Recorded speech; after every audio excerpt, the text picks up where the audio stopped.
Good evening, everyone. I'd like to welcome you to this extraordinary council meeting of Tuesday, the 4th of June 2024, here at the Euroa Community Conference Centre. I'm Peter Stevenson, Administrator of Strathbogie Shire Council, and I'll be chairing this evening's meeting. I hope you can hear me. No response from Robin. Okay. We acknowledge the traditional custodians of the places we live, work and play. We recognise and respect the enduring relationship they have with their lands and waters, and we pay respects to the elders past, present and emerging. Today we're meeting on the lands of the Tongarong peoples of the Eastern Kulin Nation, whose sovereignty here has never been ceded. This public meeting is being streamed live via our website, Council Meetings and Minutes Strathbogie Shire, and made available for public access on our website along with the official minutes of this meeting.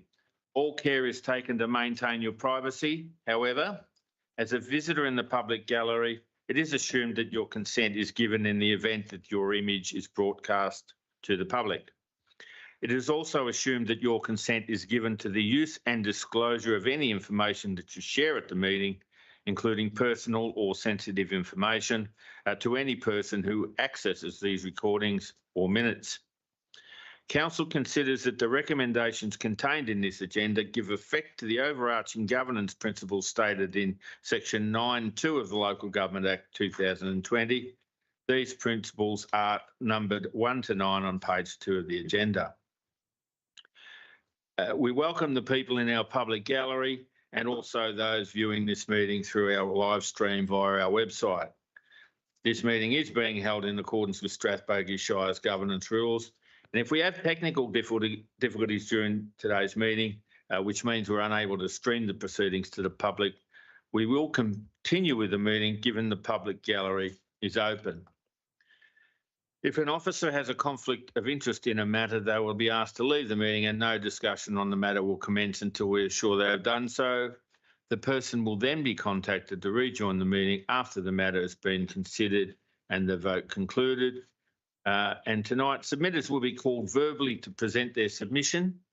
A time allocation of 5 minutes is provided for submitters, irrespective of how many submissions they may have lodged. 5 minutes to make their presentation, and a reminder will be given at the 4-minute mark if required. I also advise there was one submission to the Year 4 actions of the 2021-25 Council Plan, which was received. However, it was only for a grammatical change and the submitter didn't want to address council. I understand we have no apologies or leave of absence. Thanks, CEO. And no disclosure of conflict of interest. Great, thanks, CEO. Okay, before we commence tonight's business, I would like to say the following. We're deeply saddened by the loss of Alistair Thompson, a valued and respected member of the Audit and Risk Committee and a former councillor at Strathbogie Shire Council, who has passed away on a trek of the Larapinta Trail in Central Australia. On behalf of the Strathbogie community, we extend our heartfelt condolences to Alistair's family and friends. His knowledge, experience and dedication have made a significant and lasting impact on the Strathbogie community. During his 4 years as a councillor from 2016 to 2020, he was involved in many decisions, projects and initiatives with roles on various committees, including environmental and sustainability development, planning and audit and risk. After leaving council at the end of his term, he joined the Audit and Risk Committee as an independent community member. Working alongside Alistair on the Audit and Risk Committee was a privilege. His contributions, expertise, kindness and unwavering commitment to good governance and to putting the interest of the community first have left a lasting legacy for Strathbogie. He will be greatly missed. Vale, Alistair Thompson. Okay, officer reports, and we have but one, page 5, 11.4.1, hearing of submissions to the draft 2024-25 Strathbogie Shire Council budget and fees and charges. Director Tingay, may we have a summary of this report, please? Thank you, Chair, and through you. At the April Council meeting, Council resolved to seek community feedback on the draft 2024-25 budget and also the draft fees and charges. At the closing of the community feedback period, a total of 22 submissions were received, 18 in response to the draft budget and 4 in response to the draft fees and charges. As you've alluded to, tonight we are here to hear from those who wish to be heard in support of their submission. Thank you, Chair. Thanks, Director Tingay. And the recommendation is that Council note the 18 submissions received in response to the public advertisement of the 2024-25 draft budget. We note the 4 submissions received in response to the public advertisement of the 2024 draft fees and charges. We hear those who wish to be heard in support of their written submissions, and we formally consider all received submissions and the adoption of the draft 2024-25 budget and draft 2024 fees, 24-25 fees and charges at an extraordinary meeting of Council to be held on Tuesday, 25th of June 2024 at the Euroa Community Conference Centre, commencing at 6 p.m. And when I say we, I mean me, given that it's only me. That recommendation, I move that becomes a resolution and as such is carried. And now I'd like to welcome our first submitter for this evening, and that's Helen Donaldson. Helen.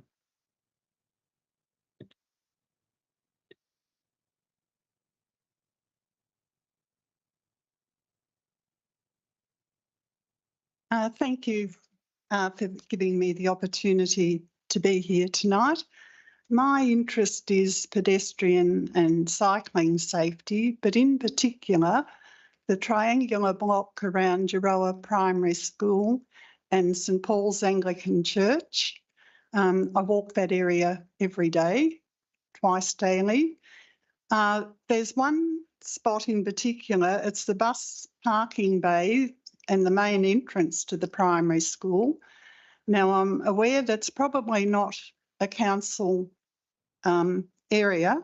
I know it's a Vic Roads road, and the way the fence is set out, it actually sets back onto primary school land. But the area is asphalt and it's so rough. There's holes and bumps. My neighbour has failing eyesight, and she tries to walk from her home in Anderson Street to the traffic lights, but she can't go past that area. I'm not sure if anyone has inspected that area. I don't know how long it's been laid like that, but it could be at least 30 years old.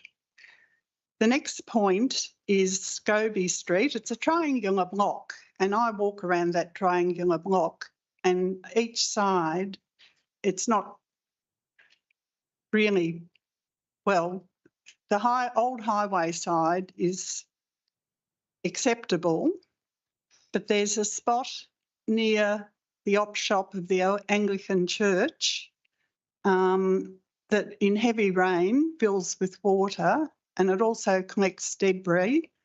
And there was a letter to the editor from someone in a mobility scooter about 18 months ago, and he said he couldn't get past that area of footpath.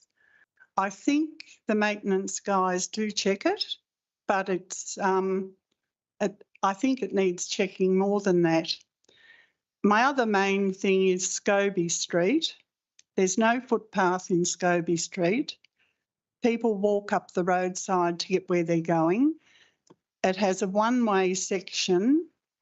There's a small 27-metre footpath from Clifton Street into the part of Strathbogie Street, and then it goes nowhere. That was put in a year when there was no funding available, and as people were just walking up the wrong way for the road, and that's going onto the highway. I did write out something, but I haven't read from my notes because perhaps it wasn't appropriate, but it is the triangular block that I'm interested in. And that bus parking bay, it is a very difficult one because I don't think it's Shire of Strathbogie that are fully responsible for it. But I think we need the cooperation of our Shire to find out if it's Vic Roads or the primary school. The primary school are spending $1 million on play equipment, and that's great.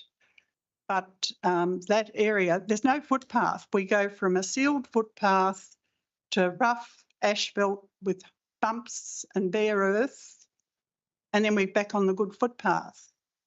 So that's that spot. But the other one is Strathbogie Street. There should be a footpath, I believe. There is a planting of new gum trees along the Strathbogie Street school fence. 11 new trees have been put in the last couple of years. And there's, yeah, okay, all right. And the final one then is at St Paul's Op Shop, that area. Okay, thank you. Thank you, Helen. Next is Robin Taylor.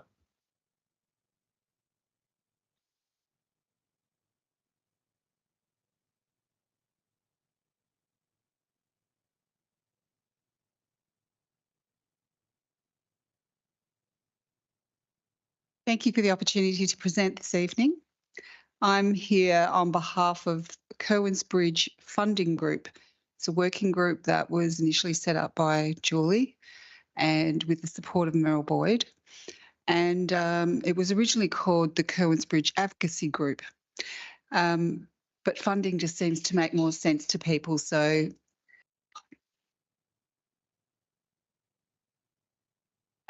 funding just seems to make more sense to people for a word that is what we're looking for. We're looking for funding to reopen Kerwins Bridge. But advocacy needs to come first.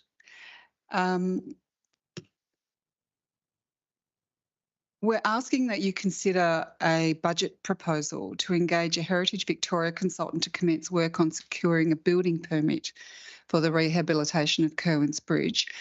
And a second one, to ensure the safety of pedestrians and cyclists on Kerwins Bridge, which they're not supposed to be using because the bridge is closed, but it is being used by pedestrian cyclists, but it's not as safe as what you would hope.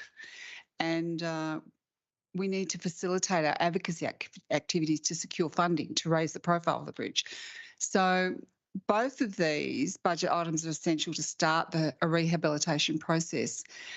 We've been advised that the actual cost for the consultant, for the Heritage Victoria consultant and for the safety review and potential works or signage would require John's estimate. It's an investment of significant importance because, starting with the third dot point, it enhances our credibility. Initiating the process of getting a building permit will strengthen our position when seeking funding from the state or the feds or private sources.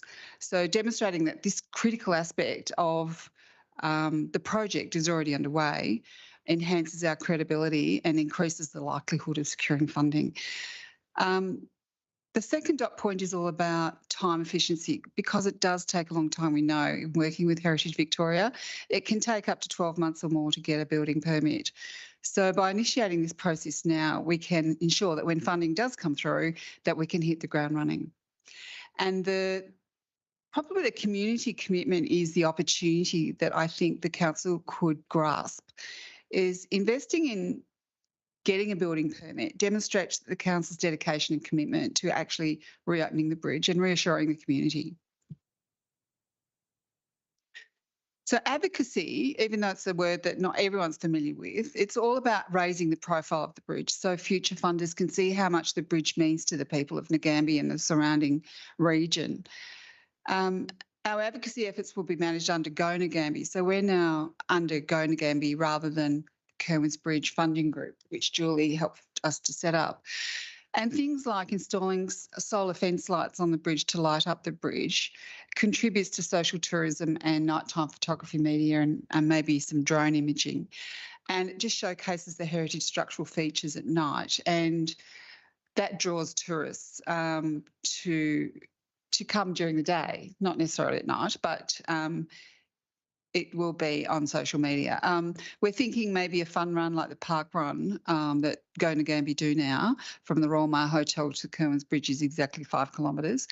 Hosting Longest Lunch, it was last done about 25, 30 years ago in partnership with To Bilk and Mitchelton. We think that would be a great event to raise the profile, get the media and Tourism Victoria involved. And we want to collaborate with our partner organisations and Ngambie Historical Society and local primary schools, etc. So advocacy is really essential as well. 1 minute. So that's just an image of what the bridge would look like, maybe with some lights on it. I just want to redraw the attention to Julie's commitment and the council's commitment to endorse, to reopen Kerwins Bridge, and thank you for your ongoing support. You've been absolutely invaluable. But most importantly, Mr. Stevenson, we want to recognise that it is your infrastructure, it's the council's responsibility, but we firmly believe that by working alongside the Shire Council with the support of Go Ngambie, we can achieve the goal of securing the necessary funding.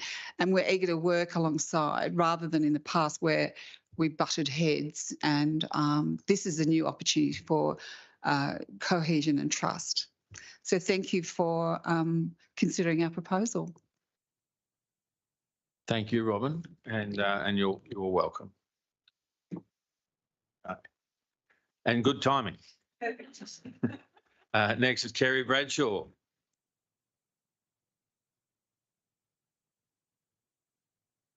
Good evening, everyone. So I'm going to follow up from Robin's presentation, and I'm talking to the exact same proposal, and our purpose, of course. Oh, am I doing the right thing? Yes, here I am. Yes, so as we've said, our purpose and ultimate goal is to secure $4 million in funding for the rehabilitation of Kerwins Bridge. Our budget allocation, we're hoping, will go A1 to engage the Heritage Victoria consultant, and 2 to ensure the safety of pedestrians and cyclists on Kerwins Bridge.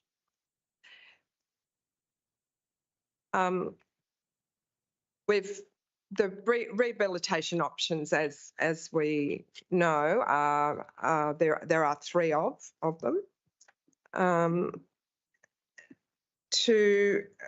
We reached out through the Growing the Regions funding for our $7 million number 1 option, which we didn't achieve. But since then, we've, of course, we've had the $4 million option from the JJ Ryan report come in, which I think we're all pretty stoked about. None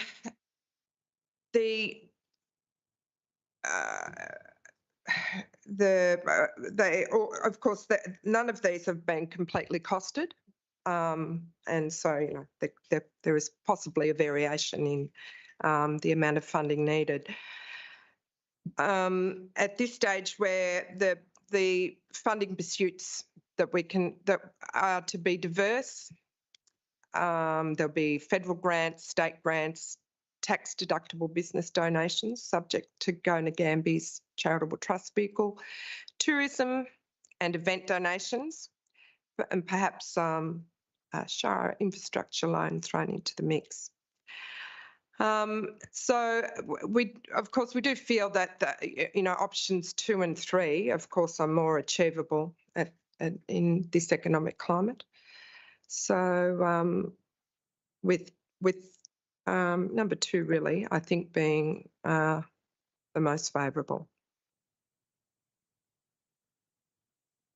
I'm going to go through a few things now that I think will probably surprise the Shire as to the environmental impact that not having the bridge opened. We've done some calculations, and during February 2021, the Shire did conduct a traffic count for Kerwins Bridge with an average of 532 vehicles a day. The extra distance from that now has to be travelled from the 5 kilometres, the extra 8 kilometres into town, certainly has an impact on many areas. And if you can just have a look at the table there, the weekly distance extra travel in that period is nearly 30,000 kilometres, which on a yearly calculations is about over 1.5 mil. So the extra time behind the wheel for all our people, our Shire people, is around about 600 hours a week and yearly over 30,000, so a lot. The extra fuel consumption at a cost of $2 a litre weekly is nearly 6,000, yearly 300,000. The increased carbon emissions, sorry. Oh, already, goodness. All right, and significant increased carbon emissions. So we're going to move on.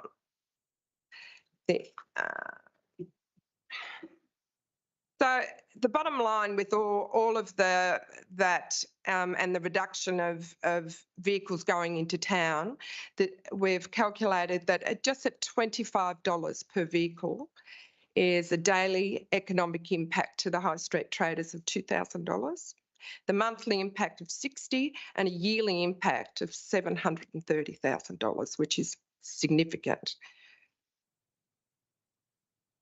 So, given all those sorts of things, we feel that the benefits to Strathbogie Shire are community confidence, demonstrates that the Shire has a commitment to preserving local heritage, enhances community trust and support, boosts tourism and local business revenue, and attracts external funding and investments. Lots of statistics, but very significant. Thank you, Kerry. Thank you. Next is Darren. Okay.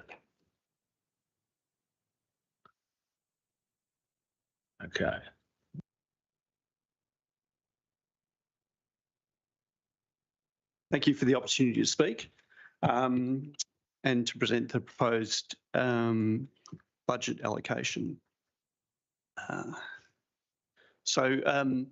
The budget allocation is basically to engage Heritage Victoria consultant to commence work on securing a building permit for the rehabilitation of Kerwins Bridge. We also want to ensure the safety of pedestrians and cyclists on Kerwins Bridge so that we can facilitate advocacy and activities to secure funding for the bridge. I guess I want to talk about my personal impact. I live on one side of the river and I farm on the opposite side of the river. I guess I'm here on behalf of all residents of Nagambie, Kerwins Bridge, Murchison, Rushworth and Roo. As I said, I farm on one side, live on the other. So the additional time, it's basically doubled my time to access my property. Normally it would take 12 minutes, it now takes me 23 minutes. So in time, that's certainly excessive time, but fuel, car maintenance. I'm not the only farmer that in the district. There's a number of farmers around me that all live actually in Nagambie but farm on the land. So Tiny McLeod, Bill Day, Laurie Ledoux, Gummy Kettle are all names, they're all street names in Kerwins Bridge and around the area, and their families have been there for multi-generations. They all live on the other side of the river but farm on that side. So personal impact, certainly the 22 floods, October 22 floods was a huge impact for all the farming community on the opposite side of the river. To have the bridge reopened is certainly really important to the farming community as a whole. And from a personal point of view, certainly would be of great benefit. So just as far as community cohesion, enhancing the quality of life and conductivity within Curwins Bridge, fostering community pride and heritage preservation. There's a little bit of negative sentiment around Curwins Bridge at the moment and the wider Ngambie community. They've lost trust in the fact that the bridge will never be open to vehicles again. And I think the example would be Chinaman's Bridge and the state of Chinaman's Bridge at the moment. I'm certainly confident it will be, and that's why I'm here tonight to make sure that it is reopened. There is certainly a lot of a drop in community cohesion between Ngambie and Curwins Bridge at the moment. The allocation of budgetary resources will align with the goals in fostering community development and preserving the region's heritage. We believe that the investment will not only expedite the rehabilitation process, but also showcase the council's proactive approach to build trust with the community and show support for local businesses and promote tourism in the area. Thank you for considering our proposal, and we look forward to the opportunity to working with you and the team at Strathbogie Shire Council. Thanks very much. Thank you, Darren. Sinead Hughes is next.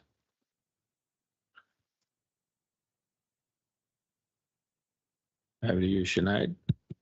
Thank you. Good afternoon. I am Sinead Hughes and I am the Secretary of Go Ngambie.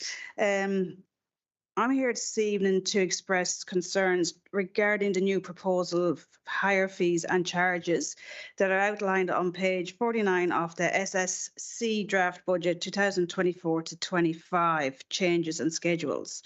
Basically, the introduction of the new changes for event applications, site inspections, and the use of council-owned or managed land possesses a significant threat to the events organised by Go Ngambie. These changes could potentially endanger the continuity of our events like Go Ngambie, our water festival, which we have annually, and also vital community gathering at annual events throughout the Go Ngambie. It also helps boost the local economy. Moreover, these fees will have a significant impact not only on Ngambie, but on the water festival and also the Go Ngambie monthly markets, the annual Ngambie fireworks at the end of the year. These fees put at risk future opportunities that may come into the Shire with events companies choosing surrounding shires as a preferred option rather than our Shire. The preferred option are fees are waived and entitled economic growth and prosperity to our region. The Strathbogie Shire has stated that the fees and changes will contribute to the collection of the removal of rubbish that is accumulated due to the events. I would like to add that Go Ngambie was charged for rubbish collection, bin hire and delivery at the 23 and 24 Ngambie On Water Festival. Water management is part of the event application process currently enforced by the Strathbogie Shire.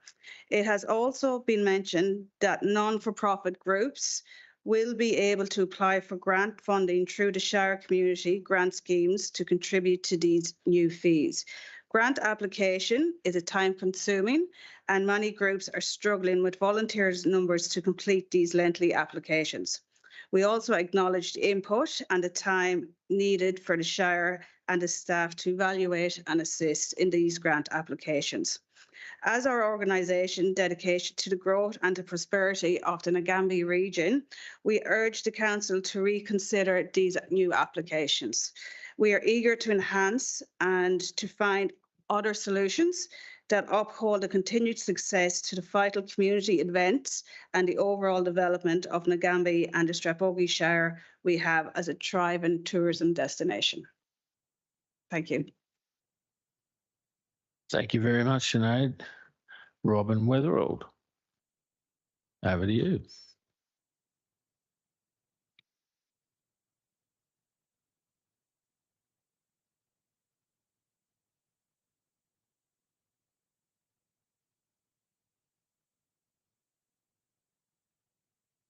Mr. Administrator, I'd like to strongly endorse the remarks made by the New Gambie community about Kerwin's Bridge and also Chinaman's Bridge, which was a magnificent structure in its day. A Vic Roads asset, which has been passed down to this Shire as a responsibility, most unfairly and I would say somewhat very questionable circumstances. And it is most unfair that this Shire is left with something like a $3 million rehabilitation. That's absolutely criminal by the state government. The next issue is Kerwin's Bridge. In 1892, it was designed, built and operational in 1 year, funded by Goulburn Murray Water or Goulburn Valley Water. In its day, it has been the most amazing structure. It has come to the end of its time, and we are told through council lectures that I've attended over nearly 20 years from the days of Kevin Verge. That bridge must be reinstated. The previous council, which is currently suspended, of which I was a member, was informed that there was great opportunity for government funding, which did not occur. Most disappointing. My submission basically is about waste management, and this Shire has an amazing record when compared with most other shires throughout the state. Often it is a voice of ratepayer discontent and not well serviced. The Shire has an enviable record. The same ratepayers who give exceedingly nasty comments in the annual report also give this Shire 70+% bonus points for its waste management service structure. And it is based on not forcing members of the community to any one particular line of process. We've adopted 4 bins. We've made a magnificent success out of that and succeeded in diverting a very large amount of waste from landfill. But there is so much more that could be done there. And unfortunately, I have not got the time to go through all of the details that I put in my submission, which I know from practical experience because I've been a part of some 13 or 14 submissions to council in my last 20 or 40 years of local government involvement. And I know that while you take the courtesy of listening, the budget really never changes. But we live in hope, and you're going to give me 1 minute, so I must finish on this point that the most successful thing that the Shire can do in waste management is to adequately fund the educational process of managing the community involvement, because waste management, as you all know, constantly is changing. And there's a lot of misinformation about what can go in a red bin and what can't go in a red bin and what goes in a yellow bin and what doesn't. These are challenges that I ask you to very earnestly consider putting in a full-time educational officer in waste management so that the schools and the community can have the best possible information, up-to-date information, delivered on time and in a relevant nature. Finally, I wind up on one point that I'm most sorry to see council abandon, and that was the tree levy. While it was a fickle amount of money, given that a street tree can cost several $100s to replace, trees are in this community considered a most important asset, Peter. We should not have cut that out, and you should have looked more seriously at my recommendation to make the contribution of the community a little more serious and bump the service fee up to what I would consider $100. But what we're trying to say to you is that this budget that you have in front of you, this is our opportunity to give our opinion. What I can say, Julie Solomon, I quoted her in my that if it's not in the budget, councillors around the table, you cannot have it. So what's not in the budget is there. What I do say to you, Peter, is that this budget is the skimpiest and the most minimalistic budget in detail of all the items declared on it that you could possibly have served up to us, sir. There are a lot of accompanying paperwork Yes, I've read that's it. not been published, which the new councillor will inherit for 7 months of its new term. Thanks, And Robin. that is not fair for you to not disclose it fully and clearly. Thanks, Robin. Next is Helen Gwillim.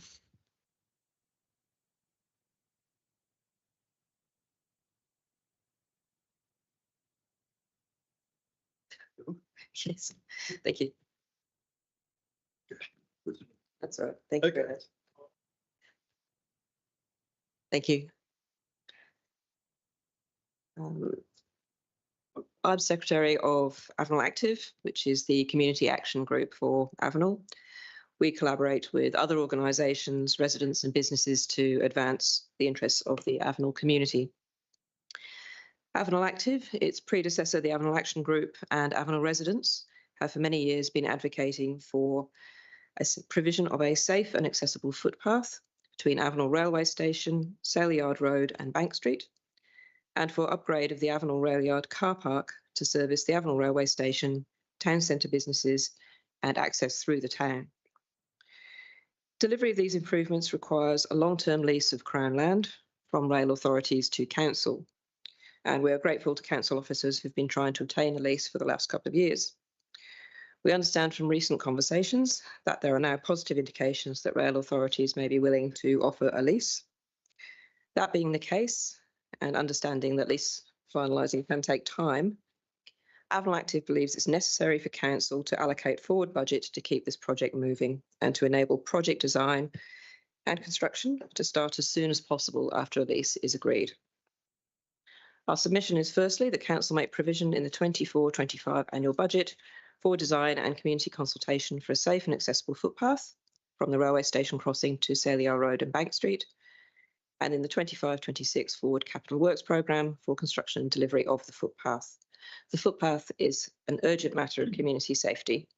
There is currently no safe, accessible footpath between Avenel Railway Station, Sale Yard Road and Bank Street and Queen Street are the main thoroughfare through town.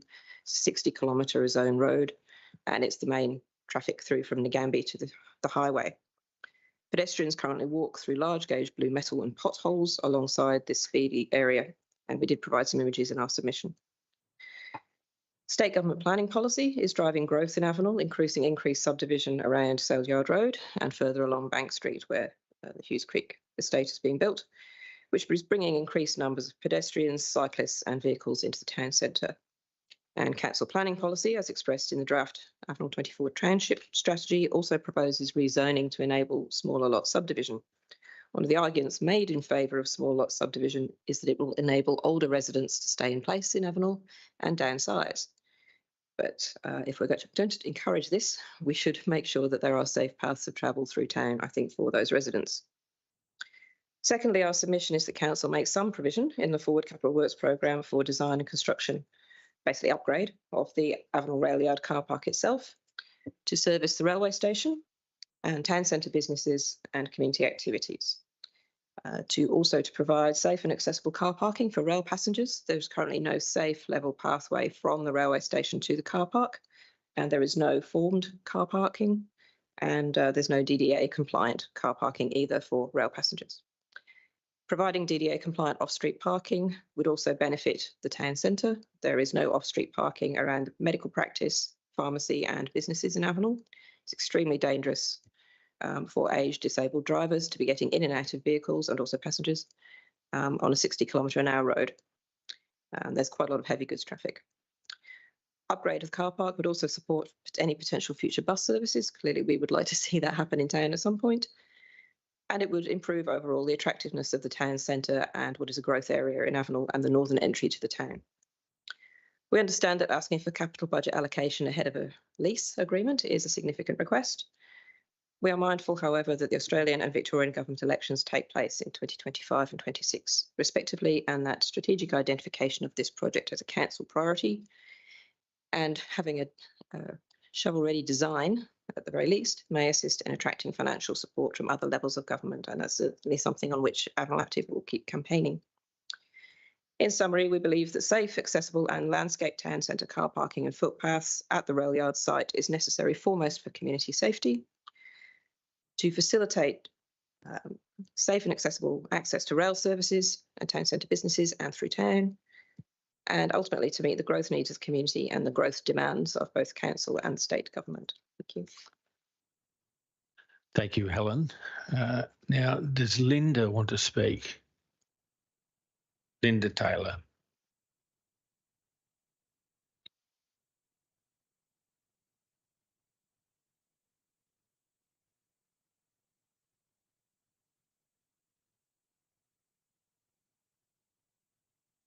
Thank you for the opportunity to talk in regards to the proposal.